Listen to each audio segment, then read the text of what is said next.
un tuto dédié à la correction des perspectives, et pour vous faire la démonstration, j'ai choisi cette photo de Surfer's Paradise en Australie, une photo où la lumière a été mise en valeur grâce à un de mes tutos spécialement dédié à ce type de lumière. C'est ce tuto que j'ai utilisé. Il permet d'ajouter un effet vraiment sympa sur les photos comme ici faites à contre-jour. Et dans ce tuto, je vous fournis en fait un fichier Photoshop avec tous les calques, ce qui permet de personnaliser la lumière et d'obtenir vraiment le rendu que vous souhaitez. Et c'est exactement ce que j'ai fait ici. J'ai utilisé uniquement une partie du fichier Soleil fourni avec le tuto pour obtenir ce résultat. Très bien, correction des perspectives maintenant, c'est pour ça qu'on est là. Et sur cette photo, les perspectives sont fuyantes. Les bâtiments qui sont en vrai parfaitement droits ne le sont pas ici. La perspective de la photo fait qu'ils vont vers l'intérieur.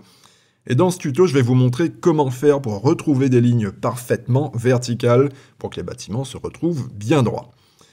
Juste pour faire mon avant-après plus tard, je vais déjà créer une copie de ce calque. Et pour commencer, vous allez déjà vérifier chez vous si les extras de Photoshop sont bien activés. Normalement, ça devrait être le cas. Et ensuite, vous allez juste en dessous sur Afficher et vous cliquez sur Grille. Cette grille, ça va être notre point de repère en fait, pour corriger les perspectives. Et maintenant, on utilise le raccourci clavier Commande T pour faire apparaître le cadre de transformation. On se positionne sur un des coins supérieurs, ça peut être en haut à gauche ou en haut à droite, peu importe. Et maintenant, on maintient bien les touches Commande, Alt et Shift, on clique, on maintient le clic, et on tire sur le côté pour modifier les perspectives. Et là, en allant plus ou moins loin, eh bien on peut doser la correction des perspectives. Ici, pour dégrossir le travail, je vais déjà me baser sur une ligne verticale que j'identifie facilement. Et ici, ça va être le bâtiment de gauche, puisqu'on voit bien ces lignes verticales. Donc là, je modifie les perspectives jusqu'à ce que ça soit le plus droit possible.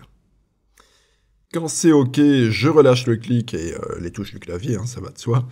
Et maintenant, je vais aller peaufiner le résultat en zoomant dans la photo déjà pour y voir plus clair. Commande plus, c'est le raccourci pour zoomer. Et maintenant, vu qu'on a déjà ajusté le côté gauche, eh bien on va aller vérifier si sur la droite c'est OK. Barre d'espace, plus clic pour se déplacer dans la photo comme je le fais. Donc là, je me cale sur le côté droit en faisant en sorte que soit visible le bâtiment de droite plus le point de déformation qui est en haut à droite. Et là, je me positionne sur ce point, justement, en haut à droite. Et contrairement à tout à l'heure où on déformait à la fois le côté gauche et le côté droit en même temps pour dégrossir le travail, là c'est différent puisqu'on est dans les finitions, donc on va ajuster maintenant côté par côté. Et ici, on a besoin de maintenir certaines touches du clavier, pas les mêmes qu'avant, puisque je veux maintenant bouger que le côté droit uniquement, et pas le côté gauche, donc ici on maintient les touches Commande et Shift, et ensuite on tire sur le côté pour ajuster les perspectives du côté droit de la photo. Ok, c'est bon, maintenant je vais aller vérifier une nouvelle fois sur le côté gauche si tout est ok. Si nécessaire, on réajuste un tout petit peu les corrections. Ensuite, je vais aller vérifier une dernière fois si sur le côté droit, c'est toujours OK. Et c'est OK en effet, les bâtiments sont bien droits. Donc là, on a fini avec les fins réglages. Donc on dézoome avec commande- et on valide tout ça. Je vais masquer la grille pour qu'on y voit plus clair. Et voilà le résultat. Perspective corrigée, les bâtiments sont maintenant parfaitement droits. Une astuce supplémentaire avant de terminer. Généralement, après une correction de perspective, les bâtiments se retrouvent un peu comme écrasés sur la hauteur. Donc, pour retrouver un peu plus d'élan sur les bâtiments, ce que je fais, c'est que je me sers du cadre de transformation, une fois encore, commande T pour le faire apparaître. Et là, en me plaçant sur le point qui est en haut et en maintenant la touche Alt, je tire vers le haut pour retrouver des perspectives déjà plus agréables et casser cet effet d'écrasement qu'on a lorsqu'on fait une correction de perspective.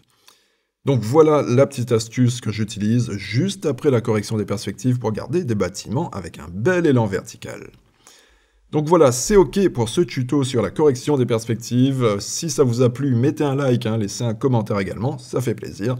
Et comme toujours, l'intégralité de mes tutos se trouve sur mon site bboyphoto.com pour ceux qui veulent nettement progresser en traitement d'image. Allez, je vous laisse, je vous dis à très vite pour une nouvelle vidéo. À plus, bye bye.